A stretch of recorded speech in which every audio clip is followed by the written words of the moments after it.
اس کا پس منظر یہ ہے کہ آپ کو پتا ہے کہ 2 ہجری کے اندر غزوہ بدر ہوئی تھی، جو سورۃ الانفال میں ڈیٹیل سے آئے گا کہ اللہ نے اپنے نبی کے ساتھ وعدہ کیا تھا کہ 2 لشکروں میں سے ایک لشکر تمہیں میں دے دوں گا۔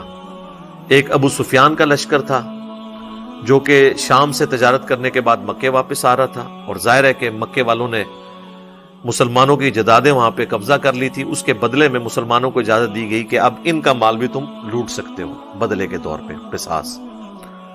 اس لیے مسلمان جو ہیں وہ جب ایک نہتے لشکر کو لوٹنے کے لیے گھر سے نکلے تو ظاہر ہے جس کے ہاتھ میں کوئی ڈنڈا تھا، کوئی کسی کے ہاتھ میں کوئی چھڑی تھی، وہ لے کے نکلا۔ تلواروں سے تو نکلے نہیں تھے کیونکہ وہ لشکر تو ایک تجارتی قافلہ تھا جس کے اندر تلواریں وغیرہ تو نہیں ہوتی تھی، لیکن راستے میں اللہ تعالیٰ نے فیصلہ کر دیا کہ بھئی یہ تو ہم اب تمہیں جو ہے وہ کہیں اور تمہاری ٹکر کروائیں گے اور حق کا حق ہونا ظاہر کریں گے۔ ابو سفیان کو یہ جب بات پتہ چل گئی کہ اس طرح مسلمان ہمارے لشکر کو لوٹ سکتے ہیں تو اس نے اپنا راستہ بدل لیا، اور پیرلل میں اس نے ایک قاصد بھجوا دیا مکہ شریف کے تمہارے تجارتی قافلے کو خطرہ ہے، کیونکہ ساری روزی روٹی اسی کے ساتھ جڑی ہوئی تھی ان کی۔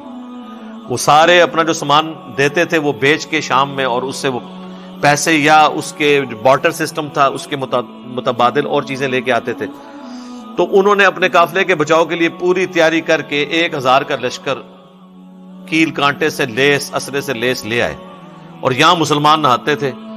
اب مسلمانوں کے سامنے آفر تھی، قرآن نے کہا کہ تمہارا تو دل تھا کہ تم تجارتی قافلے کو لوٹتے، لیکن اللہ تعالیٰ ان 313 نہاتے مسلمانوں کو ٹکروانا چاہتا تھا ان 1000 اسلحے سے لیس لوگوں کے ساتھ، تاکہ اللہ تعالیٰ اسے یوم الفرقان، حق اور باطل کی جیت کا جو فرق ہے، جو حق اور باطل کا فیصلہ کر دے کہ حق جو ہے وہ اس کی جیت ہے اور باطل کی شکست ہے۔ یہ نہیں تھا کہ وہ بالکل ہی اتنے گئے گزرے تھے کہ بیچارے ایک تلوار بھی گھر سے نہیں لا سکتے تھے۔ یہ جو ہمارا پریزنٹ کیا جاتا ہے نا کہ وہ شاید کوئی بہت غریب تھے، وہ پیچھے ریزن یہ تھی کہ وہ جو تلواریں ان کے پاس نہیں تھی، کیونکہ وہ اس نیت سے تو گئے نہیں تھے۔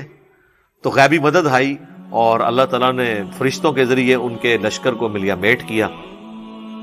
اب اس چیز کا غصہ ان کے اندر موجود تھا، کیونکہ عرب کے لوگ اتنے جنگجو اور قریش کے لوگ جنگجو، اور پھر ان کی ایک عزت، پورے عرب میں ان کا قافلہ کوئی لوٹتا نہیں تھا کہ یہ کعبے کے متولی ہیں، گدی نشین ہیں، خانقاہ نشین ہیں، اور مختلف قبائل کے بت بھی خانہ کعبے میں رکھے ہوتے تھے۔ ان کو یہ بھی ڈر ہوتا تھا کہ اگر ہم نے ان کا قافلہ لوٹا تو یہ ہمارے بت اٹھا کے، ہمارے خداؤں کو، بزرگان دین کو اٹھا کے باہر پھینک دیں گے، تو ہمارے بزرگوں کی یہ توہین کر دیں گے۔ تو وہ اس ڈر سے قافلے نہیں تھے قریش کے لوٹے جاتے، یعنی یہ شاہی خاندان تھا پورے عرب کے اندر۔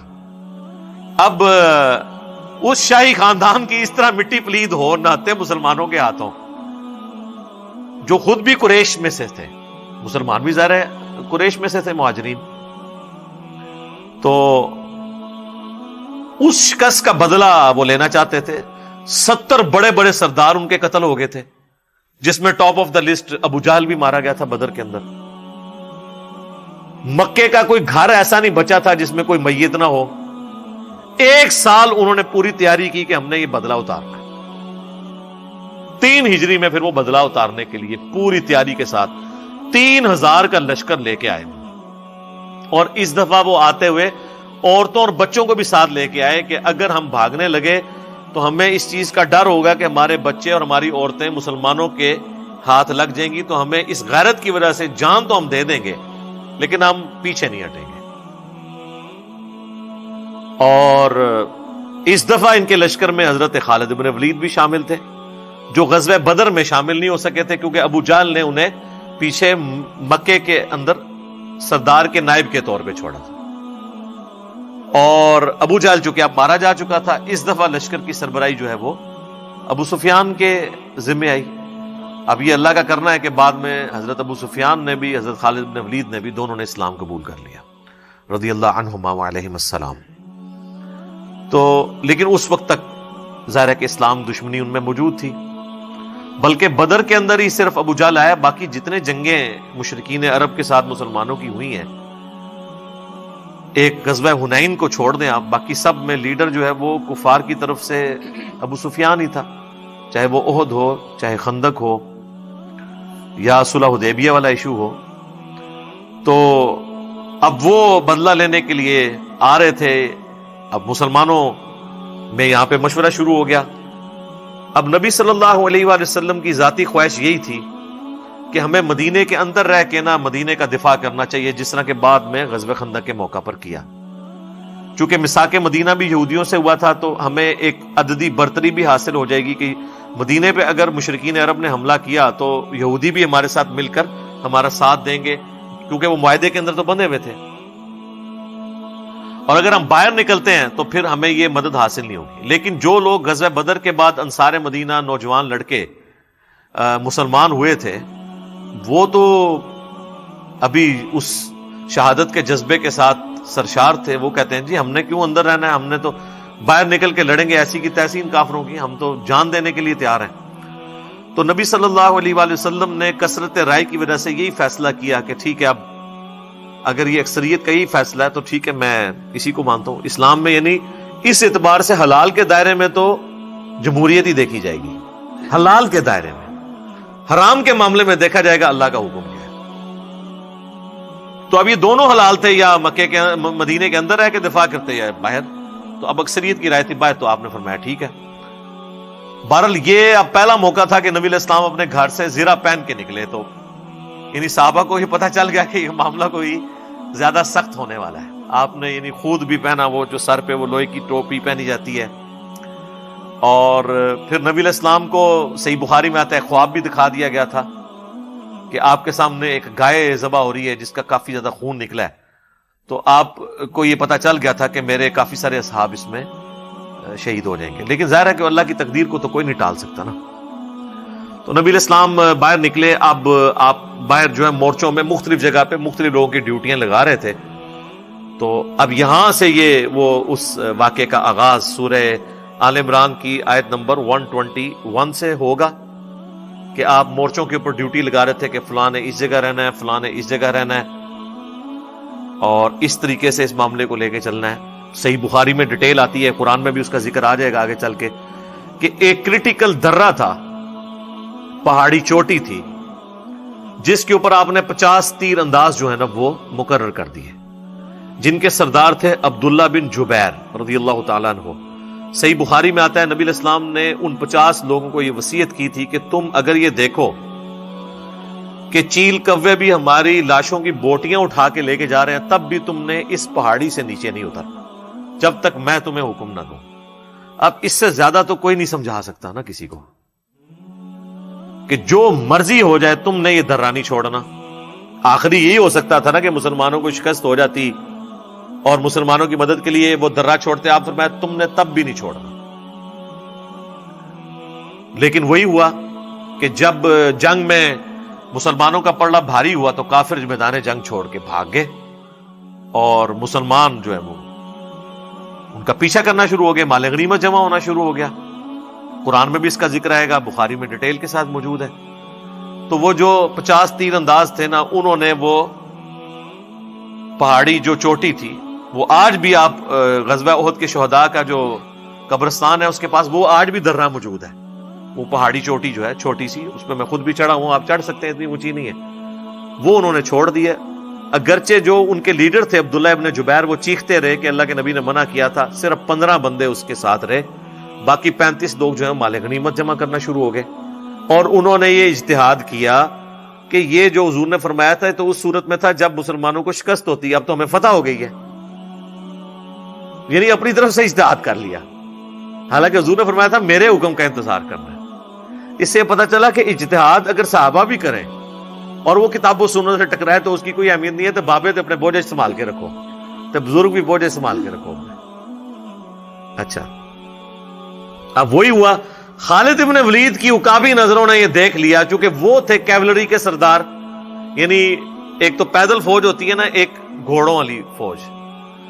وہ تھے گھوڑوں والی فوج کے اوپر، اور یہاں سے یہ سارے ان کی فوج جب بھاگ کے جا رہی تھی کہ بھی ہم تو شکست کھا گئے، انہوں نے جب دیکھا نا کہ اس نے درہ چھوڑ دیا ہے، اور ان کو یہ پتا تھا کہ اس پہاڑی کے پچھلی سائڈ کے اوپر راستہ ہے، پیچھے سے لا کے ہم ان پہ حملہ کریں تو مسلمانوں کی فوج کو ہم سینڈوچ بنا دیں گے. پیچھے اس طرف سے کیولری کا حملہ ہو جائے گا، یعنی گھوڑوں کے اوپر، ادھر سے آلریڈی ہماری فوج موجود ہے جو بھاگ رہی ہے، تو ان کو ہم جو ہے نا وہ دونوں فوجوں کے درمیان ان کو پیس دیں گے. بس وہی ہوا. خالد بن ولید نے آ کے نا اس پہاڑی کے پیچھے سے حملہ کیا. اب ظاہر ہے کہ مسلمان تو ابھی وہ تو سامان سمیٹے تھے کافروں کا مال غنیمت, وہ تو ریڈی بھی نہیں تھے. پیچھے سے حملہ ہو گیا اور اس میں ایسی بھگدڑ مچی کہ صحیح بخاری میں آتا ہے کہ بعض صحابہ بھی صحابہ کے ہاتھوں قتل ہو گئے اس جس میں فرینڈلی فائرنگ کے اندر, جس میں حضرت جابر بن عبداللہ کے والد بھی شہید ہو گئے تھے. ان کو مسلمانوں نے ہی مار دیا, ایسی بھگدڑ مچی. اور اس کا ایفیکٹ ہوا کہ حضرت حمزہ بھی شہید ہو گئے جو کہ آرمی چیف تھے مسلمانوں کے. پھر ان کی لاش کا مسئلہ کیا گیا. ہند جو ابو سفیان کی بیوی تھی, چونکہ غزوہ بدر میں ابو سفیان کی بیوی کا بھائی اور اس کا باپ عتبہ بن ربیعہ اور بھائی اس کا ولید بن عتبہ, یہ سب لوگ, اور چچا, یہ سب لوگ مرے ہوئے تھے. یہ سب کچھ جناب عمر سیریز کے اندر انہوں نے فلمایا ہے. آپ کو جناب وہ غزوہ احد کے موقع پہ انہوں نے پہنچا دیا. اردو ڈبنگ کے ساتھ بھی ہماری ویب سائٹ ahlsunnatpak.com کے اوپر رکھی ہوئی ہے, آپ ڈاؤن لوڈ کر کے اسے ضرور دیکھیں. تو اس نے وہ کلیجہ چبایا اور مسئلہ کیا لاش کا, اور مسلمانوں کا ظاہر ایک تکلیف پہنچی. مدینے کا کوئی گھر نہیں تھا جس میں کوئی میت نہ ہو, اتنے مسلمان شہید ہو گئے انصار مدینہ. مسلمانوں کے حوصلے پست ہو گئے کہ جی کدھر بدر کی کامیابی اور کدھر احد کے اندر اتنی شکست, کہ سب سے بڑھ کر کے اللہ کے نبی علیہ السلام کی بھی شہادت کی خبر مشہور ہو گئی. قرآن میں اس کا بھی ذکر آئے گا. حتیٰ کہ کئی صحابہ نے تلواریں پھینک دی کہ اب تو حضور ہی فوت ہو گئے, اب ہم نے کس کے لیے لڑنا ہے. تو اللہ نے فرمایا کہ بھئی نبی تو پہلے بھی گزرے ہیں, اگر نبی علیہ السلام فوت ہو جائیں یا جنگ میں قتل کر دیے جائیں تو کیا تم اپنے دین سے الٹے قدم پھر جاؤ گے؟ ایسا تو نہیں ہے. اللہ تعالیٰ تو زندہ ہے اور اس کے دین کو لے کے چلنا ہے. اللہ تعالیٰ کا دین نبیوں کا محتاج تو نہیں ہے, نبی تو آئے اور چلے گئے, دین تو ہمیشہ رہنا ہے. تو نبی علیہ السلام کے 4 مبارک دان یہ شہید ہو گئے, کیونکہ آپ پہ ایسا حملہ ہوا کہ وہ آپ کا اپنا جو خود اوپر وہ لوہے کی ٹوپی پہنی تھی اس کے کنگرے جو ہے نا یوں اندر گال سے اندر چلے گئے, یہ دانت ٹوٹ گئے اور اتنا خون بہا کہ صحابہ کو لگا کہ بھئی حضور تو فوت ہو گئے. پھر بخاری مسلم میں آتا ہے کہ حضرت علی اور حضرت فاطمہ نے حضور کا زخم دھویا, اور حضرت علی ڈھال کو الٹا کر کے اس میں پانی لے کے آئے, حضرت فاطمہ نے زخم دھویا. پھر حضرت فاطمہ نے سلام اللہ علیہا جب خون نہیں رکتا تھا تو انہوں نے ایک کپڑا جلا کے کاٹن کا اس کی راکھ رکھی, اس سے خون رکا. پھر آہستہ آہستہ یعنی معاملات سیدھے ہوئے. اسی دوران حضرت طلحہ جو ہیں وہ اپنے ہاتھوں کے اوپر وہ تیر روکتے رہے جو نبی علیہ السلام کی طرف آ رہے تھے. ان کے ہاتھ جو ہے وہ ایک شل ہو گیا, پوری زندگی ان کا ایک ہاتھ یعنی ان کا نہیں تھا, اسی میں ہی ہوا اور جنت کما لی انہوں نے. اسی طریقے سے کئی انصاری صحابہ جو ہیں وہ حضور کو بچاتے بچاتے شہید ہو گئے یکے بعد دیگرے. اور پھر اسی دوران نبی علیہ السلام نے اور چند اصحاب نے جو آپ کے ساتھ تھے, حضرت ابوبکر عمر عثمان تو نہیں تھے, حضرت عثمان تو اس بھگدڑ میں جو ہے وہ فتنے کا شکار ہو گئے. فتنہ پنجابی والا نہیں, عربی والا, آزمائش کا. حضرت ابوبکر عمر اور علی اور باقی چند سینئر صحابہ 12 کے قریب جو تھے حضور کے ساتھ تھے. تو پھر آپ پہاڑ کی طرف چڑھ گئے, اور ادھر خالد بن ولید تو کہنے لگا کہ بھئی اب کام ان کا ختم ہی کر جائیں تاکہ مسئلہ ختم ہو جائے. ابو سفیان نے کہا کہ نہیں, یہ پہاڑ کے اوپر ہے, ہم اگر ان کا پیچھا کریں گے, یہ اوپر سے صرف پتھر بھی مارنا شروع کریں تو ہمیں نقصان ہو سکتا ہے. ہم نے بدلہ لینا تھا, لے لیا. تو پھر وہ واپس چلے گئے. پھر حضور علیہ السلام نے, صحیح بخاری میں آتا ہے, بعض اصحاب کو پیچھے بھیجا کہ تم نے جا کے اب ان کا تعاقب کرنا ہے, ایسا نہ ہو یہ پھر پلٹ کے واپس آ جائیں. تو اور یہ بھی ایک بہادری کی علامت تھی. پھر وہ پیچھا کرنے والے اصحاب میں بڑے بڑے صحاب حضرت علی اور باقی لوگ تھے جو پیچھے تک گئے. ان کے لیے بھی قرآن میں پھر اللہ تعالیٰ کی طرف سے آیا کہ یہ لوگ تھے جنہوں نے حضور کا ساتھ دیا اور کافروں پہ رعب ڈال دیا. پھر وہ واپس مڑ کے انہوں نے دیکھا نہیں ہے. اور بہرحال اس میں کئی غلطیاں ہوئی جس کا خمیازہ پھر مسلمانوں کو بھگتنا پڑا. حتیٰ کہ جو حضور علیہ السلام کے دانت شہید ہوئے اس وقت آپ علیہ السلام کی مبارک زبان سے بھی ایک بات نکلی کہ اللہ ایسی قوم کو کیسے ہدایت دے سکتا ہے جنہوں نے اپنے نبی کا چہرہ خون سے رنگ دیا. تو اللہ تعالیٰ نے سب سے پہلے جب گرفت فرمائی تو اپنے محبوب کے اوپر فرمائی, لیس لک من الامر شیء, اے نبی آپ کو کوئی اختیار نہیں ہے کسی معاملے میں, اللہ چاہے تو ان کو معاف بھی کر دے.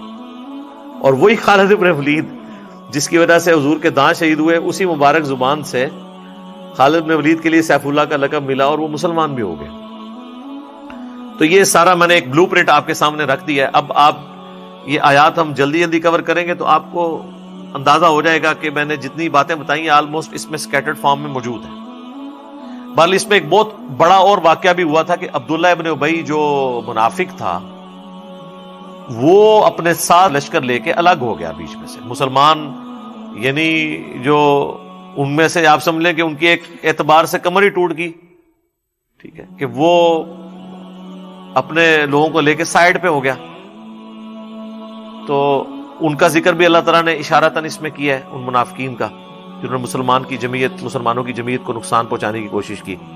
بہرحال اللہ تعالیٰ نے مسلمانوں کو اوورآل ایک فتح دی اور اس اعتبار سے کہ اپنا وعدہ پورا کیا، لیکن بعد میں اپنی غلطی کی وجہ سے ان کو ایک آزمائش سے بھی گزرنا پڑا. تو یہ بڑا ضروری تھا کہ